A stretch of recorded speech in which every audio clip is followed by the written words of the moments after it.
I'm hoping this works. I know I haven't posted on my channel in a while, but I figure I do like a sports podcast type thing, like go over what's going on in the sports world right now, and see if you guys enjoy it.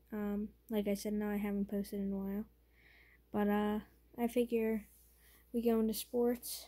We go over some sports things that are going on right now, including like March Madness. Something is going on in the NFL, NHL, and NBA. But I may not go over like all the new stuff because I did do something on stereo with my friend. So, I mean, if you guys want to check it out, you can. I'll try and put in the description. But let's go over some of the things that happened tonight in the NBA. And I was thinking we can go over like playoff scenarios because I mean playoffs are coming up. 20 games left for most teams. Yeah, let me check. Yeah, I mean season's almost over. Feels like it's gone by pretty fast. Not gonna lie.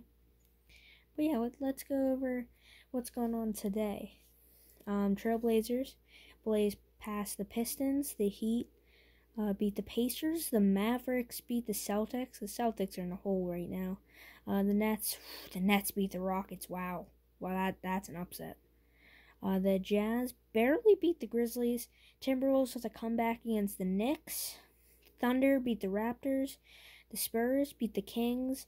The Bucks beat the Lakers, and the Suns beat the Bulls.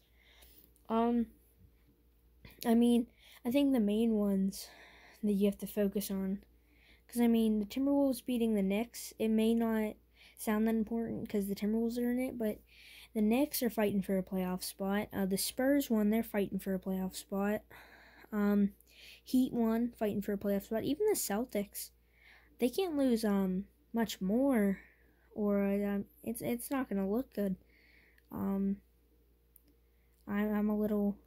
I mean, Celtics, they have stars, but I don't know if they're connecting. Yeah, let's go over the playoff circuit right now. In the Eastern, you got the Nets at 1, the 76ers at 2. I mean, the main reason the 76ers are at 2 is because no Embiid. They get Embiid back, I think they'll be fine. I mean, it's not like they've done horrible either. They basically have the same record as the Nets. They just have one less win. Milwaukee in 3rd, Hornets in 4th, Heat in the 5th, New York in 6th, Atlanta in 7th, and Boston in 8th. And the Pacers not too far behind the Celtics.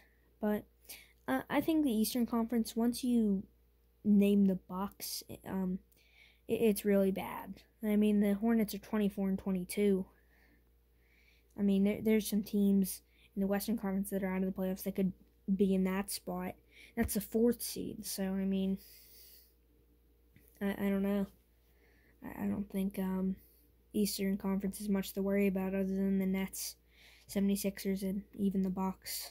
I think Eastern Conference kind of I mean, they mainly normally are. So, but I would say most people are in it.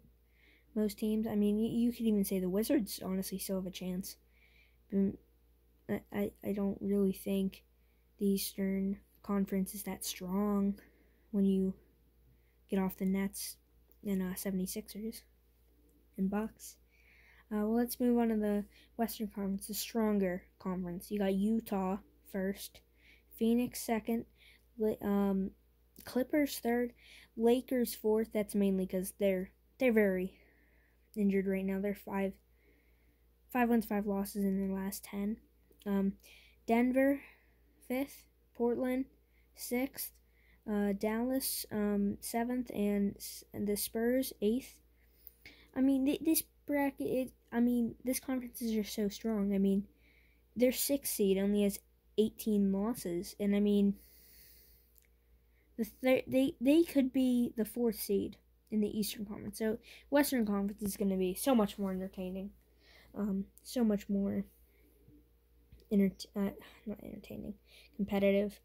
I mean, you do have the Rockets and Timberwolves in this division, but I mean, I think the good teams overshadow the bad. And I mean, Timberwolves are actually starting to pick it up. 4-6 in their last 10. I mean, that's better than what they've been doing this whole season. Now, let's just go over like how we might think the playoffs will play out. I don't think it's going to be much different than before in the Western Conference. The only thing I could see changing is like, I'm not sure, because I think the Spurs are very equal, if that makes sense. They're a very depth team, and I don't think the Golden State Warriors have that. I mean, maybe if they're fully healthy, I could see them being better than the Spurs, but I think right now the Western Conference, it looks like how it should. I mean, maybe people flip spots, but I think these teams are fine the way they are. In the Eastern Conference, I'm gonna be honest, I don't know. It's very contested. I mean, 4th seed down. Obviously Pistons, they're not doing anything. Either is Orlando, but I mean the other teams maybe. Toronto's bad lately though. Them and the Bulls got, I can't pronounce his name, Vucevic from the Magic, but still they haven't won, you know. So I mean, you never know. I mean, they're not out of it, but I wouldn't say they're in it. But you never know. There is still, like, we may be coming up on the quote-unquote end, but I mean, there still is like 20 games left for most of the teams. And I mean, many things can change. Many things can change. It just depends on how teams are playing out, chemistry, you know? So, I mean, there's not much that can happen other than just see how the playoffs can play out. I'm going to trade deadlines over. Buyouts are over. I mean, yeah. I mean, actually, to add on to the buyout part, Andre Drummond, however you want to pronounce it, is a Los Angeles Laker. And they did lose tonight to the Bucks, but I think that Drummond is going to help them out a lot. I mean, fully healthy Lakers team, I am going to be honest, I do like the Suns better. That's an underrated take, but I think they're definitely going to be, I mean, they were already dominant last year, but you never know. You never know. Things can change. You don't know, maybe he's not going to fit with LeBron and AD's playing style. You never know, but I'm sure they'll be fine. I'm sure they're going to be contenders, obviously, and going to be very dangerous. Well, let's kind of go over a short thing going on in the NFL. Like I said, I did something on stereo. If I wasn't using my phone to record this, I would put my name, but I'll find my name and I'll put it in the description. You can follow me on stereo if you want. I won't be like doing that super often because I don't know if this pans out. I might just try this instead. But let's move on. I mean, like I said, the stuff on stereo, the only thing that's really happened since then is probably Malcolm Butler going to the Cardinals. But not much has happened. There's still a lot of free agents. Now let's see. Yeah, I mean, you got the draft going on right now. I mean, Kyle Pitts looks incredible. Jamar Chase looks great. Today Lockett signed an extension. Which I think is more underrated than people think. He's a very good wide receiver. He's definitely in the underrated category. He's overshadowed by DK Metcalf. But if we're talking about underrated wide receivers, you gotta go Tyler Boyd too, for the Bengals. And I mean, I think if they should draft a wide receiver, like people were saying, even Jamar Chase was like, I'd be open with a Burrow reunion, but I don't think it. I mean, if the Bengals are smart, I don't think that's a focus right now. I would say try and get Penei Sewell or that Nate something. I forget his name, but you got to go online. I mean, last year proved that, I mean, Burrow was sacked so many times and then finally, boom, injured. So, I mean, you have to get O-line. This is late at night, so if I seem a little calm and like not super like that's why. Let's see. Yeah, I mean that's about it. Other than the stuff I talked about in Serio, I mean you can obviously add in Watson, just absolutely insane with this crap going on. Don't want to get too far into it though, because then that'll be bad.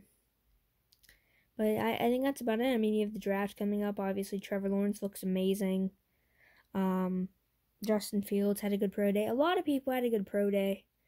A lot of interest from other teams. Like, there's been coaches that have said like they were focused on some teams. Like, I think San Francisco, they traded up and now they ended up going to Justin Fields pro day. Steelers went to Notre Dame pro day. So we'll just have to see what happens. You never know. Is Jimmy G gonna stay in San Fran or is he not? You don't know. All right, now let's move on. Well, we'll end it with NHL because that's like I would say I'm a hockey guy. I mean I play hockey, like deck hockey. So let's go to the March Madness, women and men.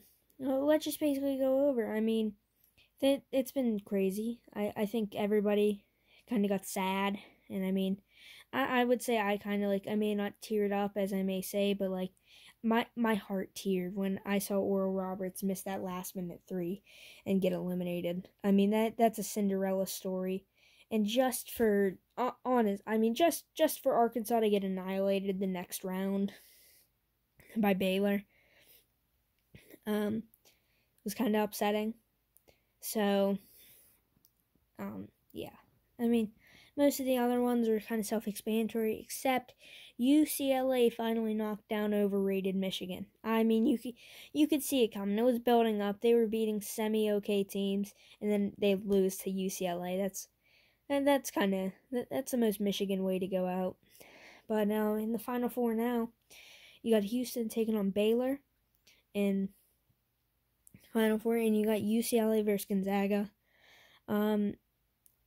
We could totally just see Baylor versus Gonzaga, or we could see Houston. Houston's been shocking. I'm not even gonna lie. Houston shocked me. I think on Saturday I said they're gonna lose, and I mean they dominated. They shocked me by far. I didn't think this Houston team would be this good, but I don't know. And I mean Gonzaga undefeated. Could easily destroy UCLA. Or, it's March Madness. You never know what could happen. UCLA could just, they could just be underrated. They could just be amazing. They could be the best Cinderella story. Maybe not the best, because I forget one year, I think Syracuse was like 12. And they won. I think they went pretty far this year, but yeah, UCLA, they could be a big Cinderella story. I mean, a lot of people focusing this year because there's definitely a few prospects for the NBA. But my prediction is on. You know what? I've been down on Houston, so I'm gonna say Houston versus Gonzaga. I would love to see the Cinderella story, but I could also just see Gonzaga going undefeated. I think Cinderella story is better, but I think Gonzaga going undefeated would still be cool. But yeah, I'm gonna say Gonzaga faces Houston, and in the first close game Gonzaga's gonna have, they're gonna beat Houston. That may not be how I want it to go, but I'll take it. I wouldn't mind seeing UCLA at least make it to the finals. And even Baylor. But I think Houston versus Gonzaga will be most entertaining. Let's go to the women's, because people underrate women's basketball. People hate it so bad. They never actually watch it. It's honestly not that bad. So we got South Carolina versus Stanford, both 1 seeds, and then you have Arizona, 3 seed versus UConn, who was a 1 seed. I actually did a bracket, and I believe I had Oregon and UConn in the finals, but I think I had South Carolina going far. Um, I haven't looked at the bracket for a while. I haven't looked at either. My men's went downhill so fast. But I had UConn actually winning it all. The reason I had Oregon go so far is I don't know if you guys know her, but she's pretty popular on TikTok. Like during March Madness, she helped get like the women's basketball like an actual weight room and stuff. Sedona Prince.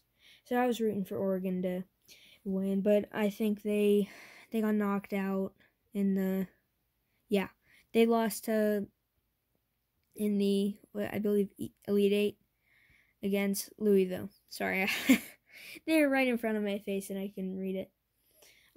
But I'm gonna kind of be biased here. I'm saying UConn's winning it all.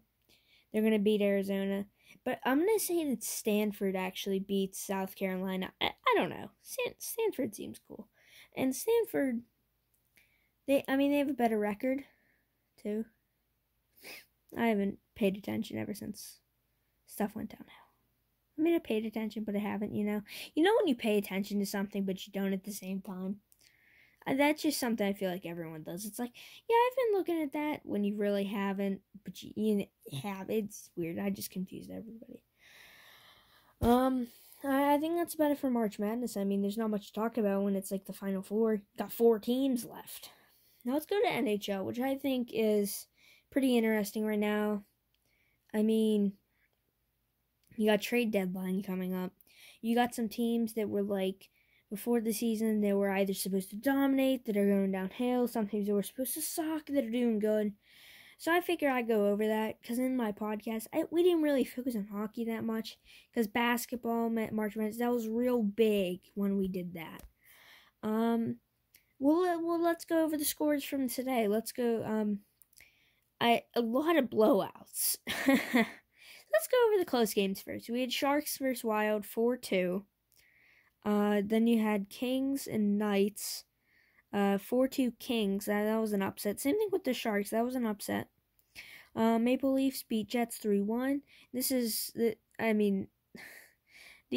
Avalanche didn't just beat Coyotes. I think there was like, I think there was like a glass broken during the game too, but they won 9-3. Jonas Donskoy had a hat trick within 7 minutes. This game was just dominance. The goals by 3 goals let in by Arizona. By Colorado. If you look at the score, it's like, okay, but it was a steamroll. It was a steamroll. They let it go 5-1 in the first like 7 minutes 31 seconds. And that's when Donskoy had his hat trick during that. His 15th goal of the season as well. Rantanen secured his 21st goal. Burakovsky had 2 goals as well. Landeskog too. A lot of goals by similar guys. But what shocked people was, you look at the game, you're going to assume the people like Rantanen probably got a point, Landeskog got a point, McKinnon got a point. He didn't record a single point in a 9-3 win, which I think is interesting because Rantanen had 2 goals. 1 goal. My bad. Landeskog had 2 goals. They're on a line together, but not a single... Oh, wait. McKinnon got assists. He didn't get a single goal. My bad. In a game like this, you would think, oh, goal. McKinnon. Okay, but, Rantanen, 21st, Landeskog, 14. McKinnon did record 2 assists, 30th of the season. Samuel Girard, very underrated defenseman. He had a 23rd assist of the season. Now, let's go to the game that, as a Pittsburgh Penguins fan, puts a big smile on my face. The Flyers lose 6-1 to the Sabres. They were on an 18-game losing streak and break it with not just a win. It's not like you won 3-2. They won 6-1. If Philly lost in like a 2-1, like a 1-goal game, okay. It's different when not only Is it like, okay, you go down 2, okay, it's 2-1, you let another goal in, then another, one shorthanded empty net, and then another normal shorthanded goal. If I'm the Flyers coach, you have to look at something.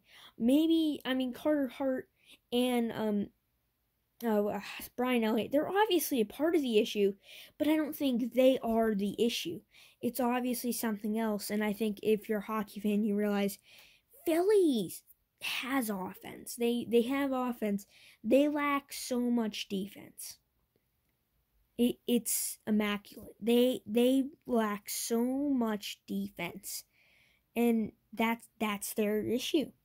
If you get a little more defense around it, maybe you don't let in 6 goals to the Sabres or 9 to the Rangers. Like, it's just, if you're a Flyers fan, this has to be the most frustrating thing, because going into the season, you were supposed to be an amazing team, yet you've done nothing.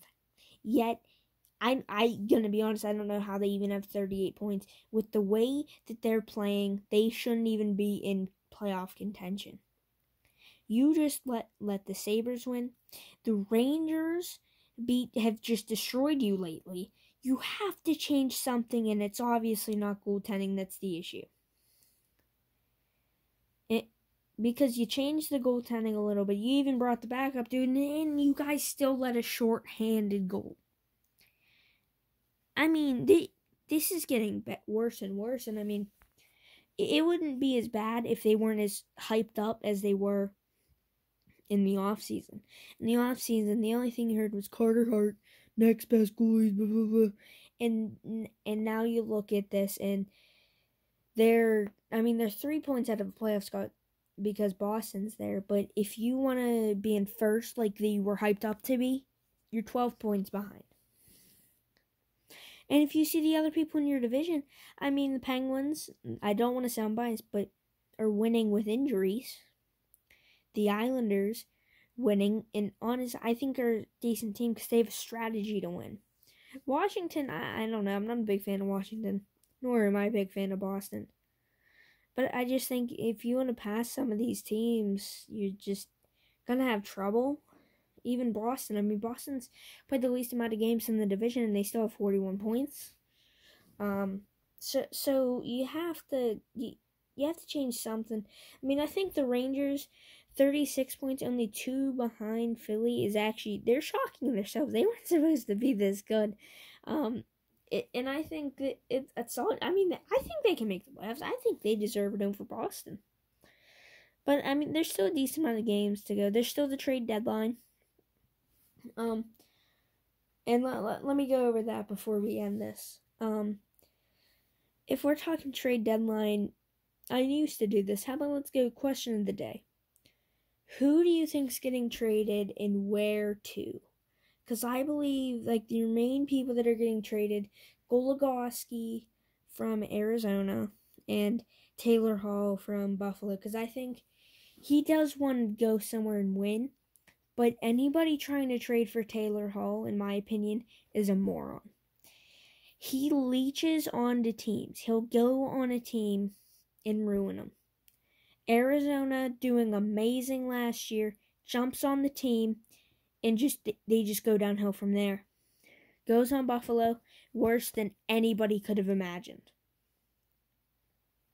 You don't want Taylor Hall. Taylor Hall should stay on Buffalo. Nobody should even want him at all. And if you do, good luck, because I think you're going to do bad. Actually, even when he was on the Oilers traded him because he was bad.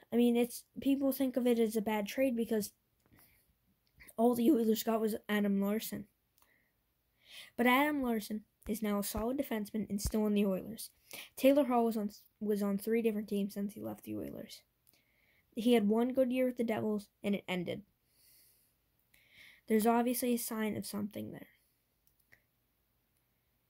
And actually, before we sign off, because that's about all. Actually, that I would say that's about all. So we have one question of the day. Answer in the comments. And now I'm gonna ask another. in the NBA, who should win Rookie of the Year? Because I think LaMelo got hurt, but some people think he still should deserve it. But would you pick LaMelo Ball or Anthony Edwards, who actually had a very good night tonight and carried the Timberwolves to the win tonight, actually? I mean, the comeback, they were down by a lot. I think that's about it. Opening day for baseballs tomorrow. Hopefully you're not a Pirate fan like I am. Well, I hope whenever you're watching this, and I hope it's a good morning, good night, whenever. And I think that's about it. So signing off. Goodbye.